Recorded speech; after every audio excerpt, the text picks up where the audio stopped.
Welcome to SS news. నేను మీ రమణ.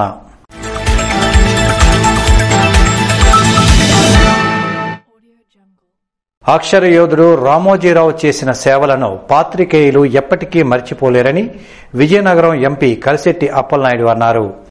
తెలుగువారి గుండె చప్పుడు అక్షర యోధుడు రామోజీరావు పేరిట పాత్రికేయులకు రామోజీరావు స్మారక అవార్డులను ప్రదానం చేయనున్నట్లు విజయనగరం తెలుగుదేశం పార్టీ ఎంపీ కలిశెట్టి అప్పలనాయుడు పేర్కొన్నారు. నిఖిల కలిశెట్టి విద్యా వైద్య చారిటబుల్ ట్రస్ట్ తరపున ఏటా జాతీయ స్థాయిలో ఈ అవార్డులు అందజేస్తామని అన్నారు. సోమాజిగూడ ప్రెస్ క్లబ్లో శనివారం నిర్వహించిన విలేకరుల సమావేశంలో ఎంపీ కలిశెట్టి అప్పలనాయుడు పేర్కొన్నారు. రామోజీరావు పాత్రికేయ రంగంలో విలువలు పెంపొందించేందుకు ఎంతగానో కృషి చేశారని అన్నారు. ఆయన భౌతికంగా లేకపోయినప్పటికీ రామోజీరావు ఆశయాలు మాత్రం ఎల్లప్పుడూ మనతోనే ఉంటాయన్నారు. రామోజీరావు జీవితాన్ని ప్రతి ఒక్కరూ స్ఫూర్తిగా తీసుకోవాలని అన్నారు. ఆయన గొప్పతనాన్ని దేశవ్యాప్తంగా వ్యాప్తి చేయాలనే ఉద్దేశంతో అవార్డుల ప్రదానోత్సవానికి శ్రీకారం చుట్టామని పేర్కొన్నారు. సీనియర్ పాత్రికేయులతో కమిటీ ఏర్పాటు చేసి ఆంగ్ల, హిందీ భాషలతో పాటు దేశవ్యాప్తంగా ప్రాంతీయ భాషల్లో పనిచేస్తున్న ప్రముఖ పాత్రికేయులను గుర్తించి అవార్డులను అందజేస్తామని అన్నారు. రామోజీ స్మారక అవార్డులకు ఎంపికైన వారికి 20,000 రూపాయల నగదుతో పాటు మెమెంటో అందజేస్తామని తెలిపారు. ఏటా ఒక్కో రాష్ట్రంలో ఈ అవార్డుల ప్రదానోత్సవ కార్యక్రమాన్ని నిర్వహిస్తామని అన్నారు. ఈనాడులో విలేకరుగా పనిచేయడంతోనే తనకు సమాజంలో మంచి గుర్తింపు లభించిందని అన్నారు. రామోజీరావు విగ్రహాన్ని త్వరలో విశాఖపట్నం, అమరావతిలో ఆవిష్కరించబోతున్నట్టు తెలిపారు. హైదరాబాద్ లో విగ్రహం ఏర్పాటు చేసేందుకు సీఎం రేవంత్ రెడ్డికి లేఖ రాశామని అన్నారు. కార్యక్రమంలో శ్రీకాకుళం భాజపా నాయకులు సిరిపురం తేజేశ్వరరావు, సురేష్ చౌదరి, నాగమల్లేశ్వరరావు తదితరులు పాల్గొన్నారు. ఆ శ్రీనివాసుని కరుణా కటాక్ష వీక్షణాలతో ప్రజలందరికీ శుభం కలగాలని నర్సనపేట ఎమ్మెల్యే బగ్గు రమణమూర్తి కోరుకున్నారు. ఇటీవల జరిగిన సార్వత్రిక ఎన్నికల్లో అత్యధిక మెజారిటీతో గెలిచి నర్సనపేట ఎమ్మెల్యేగా ఎన్నికై అసెంబ్లీలో ప్రమాణ స్వీకారం చేసిన అనంతరం బగ్గు రమణమూర్తి తన కుటుంబ సమేతంగా తిరుమల చేరుకున్నారు. అక్కడ స్వామివారి దర్శనం చేసి అన్నప్రసాదాన్ని స్వీకరించారు. ఈ సందర్భంగా ఆయన మాట్లాడుతూ ఆ భగవంతుని కృప వల్ల ఆంధ్ర రాష్ట్ర ప్రజలకు మంచి రోజులు వచ్చాయని, టీడీపీ ప్రభుత్వ హయాంలో ప్రజలకు కష్టాలు పోయి సుఖ సంతోషాలు కలగాలని ఆయన ఈ సందర్భంగా కోరారు. చిన్నారుల్లో సామాజిక బాధ్యత పెంపొందించడం ద్వారా ఆరోగ్యవంతమైన సమాజం ఏర్పాటు చేయవచ్చునని సూర రామచంద్రరావు అన్నారు. రాష్ట్ర అధ్యక్షులు రఘుపాత్రుని లక్ష్మణరావు ప్రేరణతో ఆదివారం నాడు శ్రీకాకుళం జిల్లా ఎచ్చెర్ల మండలం కొంగరాం గ్రామంలో శ్రీ సత్యసాయి భజన మండలి నూతనంగా ఏర్పాటు చేసినట్లు జిల్లా అధ్యక్షులు సూర రామచంద్రరావు తెలియజేశారు. ఈ సందర్భంగా ఆయన మాట్లాడుతూ భగవాన్ శ్రీ సత్యసాయి బాబా వారి శత జయంతి ఉత్సవాల్లో భాగంగా శ్రీ సత్యసాయి భక్తులు ఉన్న ప్రతి గ్రామంలో భజన మండలీలు ఏర్పాటు చేస్తున్నట్లు తెలియజేశారు. ఈ రోజు నుండి ఈ భజన మండలి ద్వారా గ్రామంలో గల బాలబాలికలకు బాల వికాస్ తరగతుల ద్వారా భారతీయ సంస్కృతి, సాంప్రదాయాలు, పండగలు, మానవతా విలువలు, నైతిక విలువలు, జీవన నైపుణ్యాలు తెలియజేయడం జరుగుతుందని. మన శ్రీకాకుళం జిల్లా శ్రీ సత్యసాయి సేవా సమితి సంఘం వచ్చే మన గ్రామంలో తిరుగు కార్యక్రమంలో జరిగాయి. చాలా సంతోషం.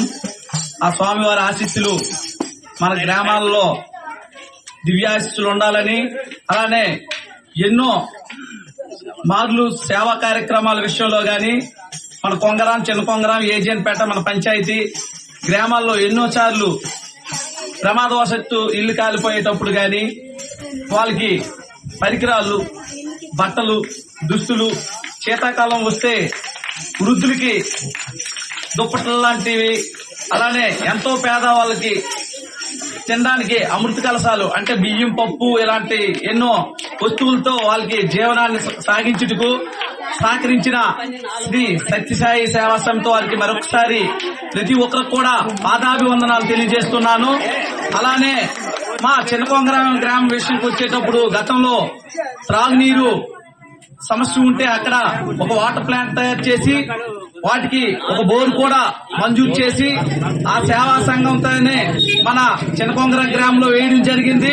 కనుక మా ప్రజలందరి తరపున కూడా వారికి ప్రత్యేక అభినందనలు తెలియజేస్తున్నాను. ఆ సాగు వారికి కూడా పాదాభివందనాలు తెలియజేస్తున్నాను. అఖిలాండకోటి బ్రహ్మాండ నాయకుడు సాయి భగవాన్ యొక్క దివ్యశ్రీ చరణాలకు అనంతకోటి నమస్కారాలు సమర్పించుకుంటూ స్వామివారి దివ్య అనుగ్రహ ఆశీస్సులతో స్వామివారి శత జయంతి ఉత్సవాలు జరుపుకుంటున్నటువంటి ఈ తరుణంలో ప్రపంచ వ్యాప్తంగా స్వామివారి వైభవాన్ని చాటే దివ్య మంగళకరమైనటువంటి ఇటువంటి పల్లకీ సేవలు, అలానే స్వామివారు చెప్పినటువంటి మన పల్లెల్లోనే ఆనందం ఉంది, గ్రామాల్లోనే ఆనందం ఉంది. అటువంటి ఆనందమయ జీవితం అంతా కూడా గ్రామస్తులే జరుపుకుంటున్నారు. అలాగే మన సంస్కృతి సాంప్రదాయాలు కూడా గ్రామాల్లోనే ఎక్కువగా మనం ఇప్పుడు చూస్తున్నాము. కాబట్టి ఆ గ్రామాలను మరింత ఆనందంగా చేయడానికి స్వామివారు మనకు చెప్పినటువంటి మన భారతీయ సంస్కృతి సాంప్రదాయాలతో పాటు అన్ని కూడా మనకు చిన్నప్పటి నుండే బాల వికాస్ పిల్లలు అనే పేరుతో పిల్లలకి మన సంస్కృతి సాంప్రదాయాలు తెలియజేయడం, మన పండుగలు తెలియజేయడం, ఇటువంటి విషయాలన్నీ కూడా తెలియజేయడానికి ప్రతి గ్రామంలో కూడా ఇటువంటి పల్లకీ ఉత్సవాలు జరుపుతున్నాం. ఈ రోజు స్వామిగడిలతో చక్కగా మంచి కోలాటం, భజన్స్ అన్నిటితో పాటు ఈ పెద్ద కొంగరం గ్రామంలో ఒక భజన మండలి ఏర్పాటు చేయాలనే ఉద్దేశంతో ఈ కార్యక్రమాన్ని ఈ రోజు ఇక్కడ నిర్వహించడం జరుగుతుంది. భగవాన్ శ్రీ సత్యసాయిబాబా వారి దివ్య అనుగ్రహ ఆశీస్సులతో ఈ పెద్ద కొంగరం గ్రామంలో ఈ రోజు నుండి స్వామివారి భజన మండలిని ఏర్పాటు చేసుకోవడం జరిగింది. నిజంగా స్వామి కృపతో ఇక్కడ బాల వికాస్ తరగతులు గాని మిగతా సేవా కార్యక్రమాలు, పత్తి సర్వీసెస్ గాని అన్నింటిలో కూడా ఈ కొంగరం గ్రామస్తులు వెళ్తున్నారు. ఈ రోజు నుండి గ్రామంలో కంప్లీట్ గా స్వామివారు మీ అందరి చెంతన మన ఊర్లో ఉంటున్నారు. ఈ రోజు నుండి కంప్లీట్ గా. సో ఇక్కడ ఉన్న ప్రజలందరూ కూడా స్వామివారికి నిత్యం పూజలు పునస్కారాలు చేసి భజనలో పార్టిసిపేషన్ చేసి స్వామివారి దివ్య అనుగ్రహాశీస్సులు అందరూ కూడా పొందాలని కోరుకుంటూ జై సాయిరాం. తల్లిదండ్రులను పూజించడం, గురువులను పూజించడం, పెద్దలను గౌరవించడం, సమాజంలో మంచివారిగా గుర్తింపు పొందడం వంటి విషయాలు బాల్యం నుండి తెలియజేస్తామని, దీని వలన మంచి సమాజం ఏర్పడుతుందని పేర్కొన్నారు. గ్రామంలో పేదలకు ఉచిత వైద్య సేవలు, అమృత కలశాలు అందజేయడం, ప్రేమతరు పేరుతో మొక్కలను నాటడం, గ్రామ సేవలు చేయడం జరుగుతుందని అన్నారు. ఇప్పటికే చిన్న కొంగరం గ్రామంలో ప్యూరిఫైడ్ వాటర్ ప్లాంట్ ఏర్పాటు చేసి పైప్ లైన్ ద్వారా గ్రామస్తులకు నీరు అందజేస్తున్నట్లు తెలియజేశారు. ఈ సమావేశంలో భాగంగా పల్లకి ఉత్సవం, చిన్నారి బాలికల సాముగారిడీలు ఏర్పాటు చేశారు.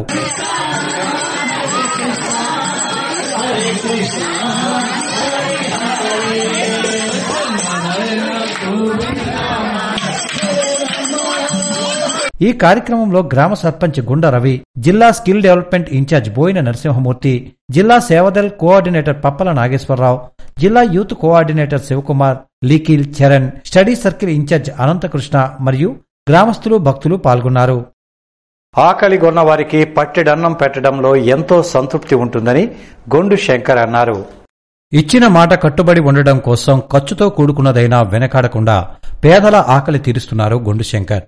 1 కాదు 2 కాదు 431 రోజులుగా 10-20 కాదు నిత్యం వందలాది మందికి రుచికరమైన భోజనాలు అందిస్తున్నారు శ్రీకాకుళం ఎమ్మెల్యే గొండు శంకర్. టీడీపీ హయాంలో ప్రారంభించిన అన్నా క్యాంటీన్లను వైసీపీ ప్రభుత్వం మూసివేయించిన చంద్రబాబు నాయుడు స్ఫూర్తితో గొండు శంకర్ నగరంలోని పేదలు, అనాథులు, అభాగ్యులకు అండగా నిలిచారు. తన సొంత నిధులతో అన్నా క్యాంటీన్ ప్రారంభించి దానికి 7 రోడ్ల కూడలి, పాత బస్టాండ్ ప్రాంతాల్లో నిత్యం వందలాది మందికి ఉచితంగా భోజనాలు అందజేస్తున్నారు. తిరిగి ప్రభుత్వం అన్నా క్యాంటీన్ ప్రారంభమయ్యేంత వరకు ఈ కార్యక్రమం నిర్విఘ్నంగా కొనసాగిస్తామని ఆయన ఈ సందర్భంగా పేర్కొన్నారు. త్వరలో జరగనున్న పార్లమెంటు సమావేశాల్లో రాష్ట్రానికి లబ్ధి చేకూరేలా ఎంపీలు పాటుపడాల్సి ఉందని కింజరాపు రామ్మోహన్ నాయుడు అన్నారు. విజయవాడ తెలుగుదేశం పార్టీ కేంద్ర కార్యాలయంలో రాష్ట్ర ముఖ్యమంత్రి నారా చంద్రబాబు నాయుడు ఎంపీలందరితో సమావేశమయ్యారు. ఈ సమావేశంలో కింజరాపు రామ్మోహన్ నాయుడు, కలిసిటి అప్పలనాయుడులు పాల్గొన్నారు. పార్లమెంటు సెషన్స్ మొదలవుతున్న నేపథ్యంలో ఎంపీలు కొన్ని సలహాలు, సూచనలు స్వీకరించారు. రాష్ట్రానికి కేంద్రం నుండి అందాల్సిన సహాయం కోసం చర్చించారు. రాష్ట్రంలో ఉన్న సమస్యలను గుర్తించి కేంద్రానికి నివేదించాలని చంద్రబాబు నాయుడు ఈ సందర్భంగా ఎంపీలను కోరారు. ఈ కార్యక్రమంలో రాష్ట్ర అధ్యక్షులు పల్లా శ్రీనివాస్, కింజరాపు రామ్మోహన్ నాయుడు, కలిసిటి అప్పలనాయుడు, ఇతర ఎంపీలు పాల్గొన్నారు. Andhra Pradesh biological science teacher forum Srikakulam జిల్లా నూతన కమిటీని ఆదివారం నాడు ఎన్నుకున్నారు. ఆదివారం శ్రీకాకుళంలోని ప్రభుత్వ ఉన్నత పాఠశాలలో Andhra Pradesh biological science teacher forum Srikakulam జిల్లా సమావేశం జిల్లా అధ్యక్షులు కవిటి కుమార్ అధ్యక్షతన జరిగింది. ఏపీ బీఎస్టీఎఫ్ శ్రీకాకుళం జిల్లా నూతన కార్యవర్గాన్ని ఇందులో భాగంగా ఎన్నుకున్నారు.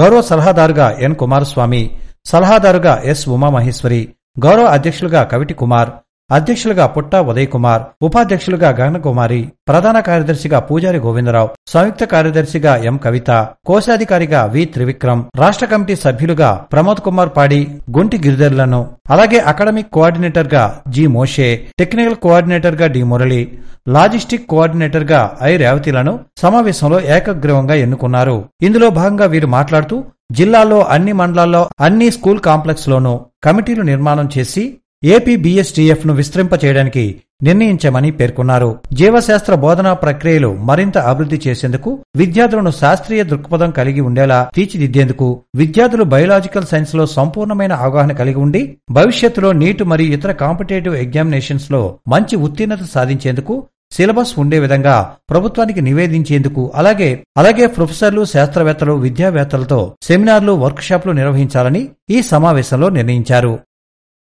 ప్రభుత్వ పథకాలను తల్లిదండ్రులకు వివరించి పాఠశాలలో విద్యార్థుల సంఖ్య పెంచాలని సమగ్ర శిక్ష మండల స్థాయి కమిటీ పేర్కొంది.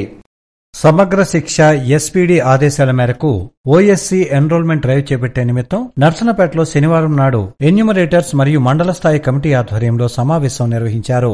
ఈ సందర్భంగా వీరు మాట్లాడుతూ విద్య యొక్క ప్రాముఖ్యత మరియు ప్రయోజనాలు, విద్యకు సంబంధించిన పథకాలపై తల్లిదండ్రులకు అవగాహన కల్పించడం ద్వారా పాఠశాలలకు వెళ్లే పిల్లలను పెంపొందించాలి అని పేర్కొన్నారు. ఇందులో భాగంగా పాఠశాలలలో అర్హులైన పిల్లలందరికీ 100% నమోదు చేయాలని, అలాగే 6 నుండి 14 సంవత్సరాల పిల్లలందరూ అందులో భాగంగానే